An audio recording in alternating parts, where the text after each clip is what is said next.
ডাল আর মশলা আবার ভালো করে ফেটিয়ে নেব। এইভাবে পিস করে নেব।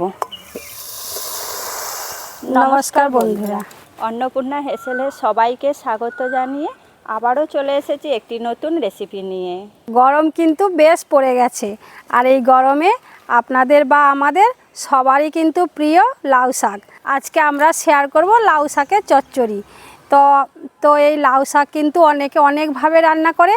কেউ লাউ শাক ভাজা করে, বা লাউ শাক চচ্চড়ি করে, বা লাউ শাকের ডাঁটা দিয়ে কিন্তু যে কোনো টাটকা মাছের ঝোল দারুণ লাগে। আজকে আমরা আপনাদের সঙ্গে শেয়ার করব লাউ শাকের চচ্চড়ি। আর এই লাউ শাকের চচ্চড়ি বাড়িতে থাকা সামান্য কিছু উপকরণ দিয়ে খুব সহজভাবেই সম্পূর্ণ নিরামিষভাবে আপনাদের সঙ্গে শেয়ার করব। তাহলে চলুন ঝটপট শুরু করি আজকের লাউ শাকের চচ্চড়ি। লাউ শাক চচ্চড়ির জন্য প্রথমেই আমি লাউ শাক নিয়ে নিয়েছি। এই লাউ শাকটা কিন্তু আমাদের বাগানে হয়েছে। বাগানে লাউ শাক কাটাটা আপনাদের সঙ্গে শেয়ার করলাম না, কারণ ভিডিওটা অনেকটা বড় হয়ে যাবে। আর বন্ধুরা, লাউ শাকের চচ্চড়ি মানেই আমরা সবাই জানি বড়িটা কিন্তু অবশ্যই লাগে। আজকে কিন্তু আমরা বড়ি দিয়ে রান্না করব না, আজকে আমরা ছোলার ডাল দিয়ে এই চচ্চড়িটা বানাবো। তো এই ছোলার ডাল সারা রাত্রি আমি ভিজিয়ে রেখেছিলাম, এটাকে এবার বেটে নেব।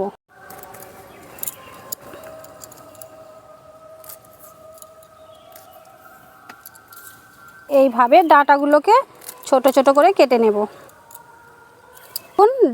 লাউ শাকগুলো কিন্তু খুব নরম, এই শাকগুলো কিন্তু ফেলবো না। এই শাকগুলোও ছোট ছোট করে কেটে দিয়ে দেব, খেতে তাতে করে খুবই সুন্দর লাগবে। লাউ শাকগুলোকে আমি ভালো করে কেটে পরিষ্কার করে ধুয়ে নিয়েছি। আর নিয়ে নিয়েছি দুটো বড় সাইজের আলু আর দুটো ছোট সাইজের বেগুন। আলু আর বেগুনগুলোকে দেখুন ছোট ছোট করে কেটে এগুলোকে ভালো করে ধুয়ে পরিষ্কার করে নিয়েছি। বন্ধুরা, ছোলার ডাল দিয়ে লাউ শাকের চচ্চড়ি আপনারা একবার বাড়িতে বানিয়ে খেয়ে দেখবেন, সত্যিই কিন্তু খেতে খুবই সুন্দর লাগে। আর আমাদের ভিডিও যদি আপনাদের ভালো লেগে থাকে তাহলে একটা অবশ্যই লাইক করে দেবেন, আর আমাদের ভিডিওটি সাবস্ক্রাইব ও ফলো করে আমাদের পাশে থাকবেন। ছোলার ডাল দিয়ে লাউ শাকের চচ্চড়ি আমরা কিভাবে বানাচ্ছি ভিডিওটা আপনারা প্রথম থেকে শেষ পর্যন্ত দেখবেন, আর আমাদেরকে কমেন্টে জানাবেন কেমন হয়েছে। ডালটা ভালো করে আমি ফেটিয়ে নিয়েছি। এবার ডালের মধ্যে আমি কিছু মশলা দেব। সামান্য দেব হলুদ গুঁড়ো, আর হাফ চামচ ধনে গুঁড়ো, আর হাফ চামচ জিরে গুঁড়ো, আর দিয়ে দেব অল্প করে নুন। ডাল আর মশলা আবার ভালো করে ফেটিয়ে নেব।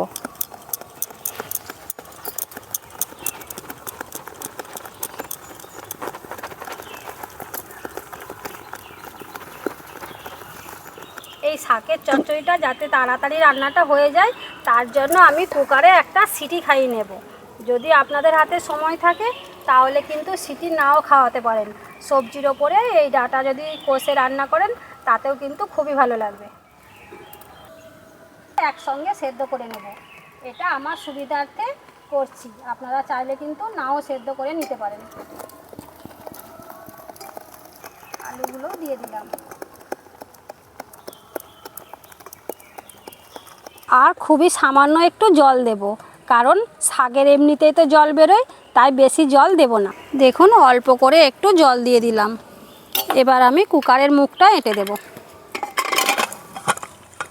দিয়ে একটা সিটি খাইয়ে নেব। উনানে কড়াই বসিয়ে দিয়েছি। এবার কড়াইয়ের মধ্যে 2 চামচ তেল দেব। তেলটাকে ভালো করে কড়াইয়ের চারপাশে মাখিয়ে নেব। এবার যে আমি আগে থেকে বেসনটা ফেটিয়ে রেখেছিলাম, এবার আমি তেলের মধ্যে দিয়ে দেব। এবার চামচের দ্বারায় চারপাশে চেপে চেপে রুটির মতো গোল করে নেব, কিন্তু রুটির মতো পাতলা করে নেব না, একটু মোটা করেই করব। ওপরটা শুকিয়ে গেলে সুজি পিসের মতো ছোট ছোট করে পিস করে নেব। এইভাবে পিস করে নেব।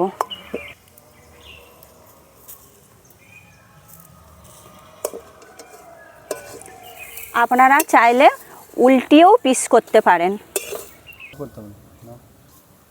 আমি বড়াগুলো ছোলার ডালে করেছি, আপনারা চাইলে মটর ডালেও করতে পারেন। আমার ভাজা হয়ে গেছে, আমি এবার তুলে নেব।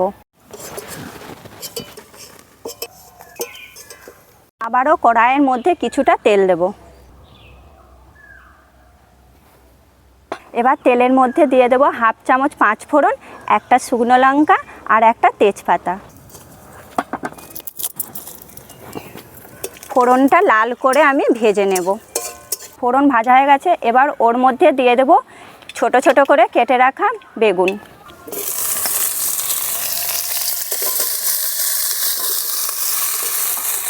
বেগুনটা আমি ভালো করে একটু ভেজে নেব।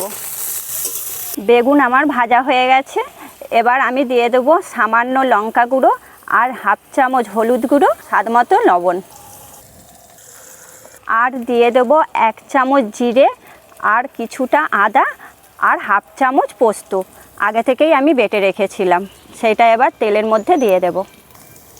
অল্প জল দিয়ে ভালো করে কষে নেব। আমার মশলা কষানো হয়ে গেছে, এবার আলু আর শাক যে আমি সেদ্ধ করে রেখেছিলাম এবার মশলার মধ্যে দিয়ে দেব।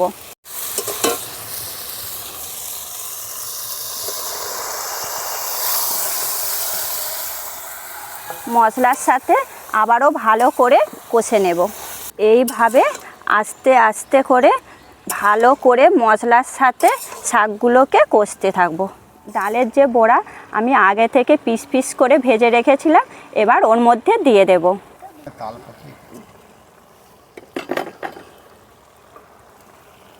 নিরামিষ রান্না তাই হাফ চামচ এবার চিনি দিয়ে দেব। চিনি দিলে ভালো লাগবে। ভালো করে বড়াগুলোকে শাকের সাথে মিশিয়ে নেব। আস্তে আস্তে করে মেশাতে হবে, না হলে ভেঙে যেতে পারে। দেখুন রান্না আমার হয়ে গেছে। দেখুন এইভাবে শুকনো শুকনো করে নামিয়ে নেব। শাকের তরকারি বেশি জল থাকলে কিন্তু ভালো লাগে না।